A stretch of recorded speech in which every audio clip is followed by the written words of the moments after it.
आज जो हो रहा है इसका भरपाई बहुत ज़्यादा करनी पड़ेगी, क्योंकि आज हम लोग सनातनी इतने गिर चुके हैं कि उल्टे सीधे वीडियो को हम सपोर्ट करे जा रहे हैं और धर्म के वीडियो को हम दबाए जा रहे हैं, धर्म की आवाज़ को दबाई जा रही है।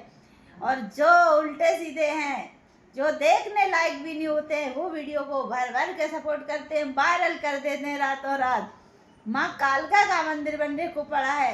एक छोटा सा काम है कि आप सब लोग वीडियो को शेयर कर दो।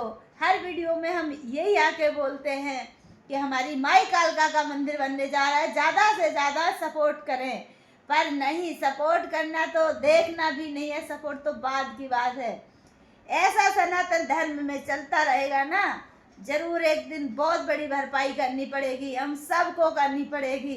इसका ध्यान रखना।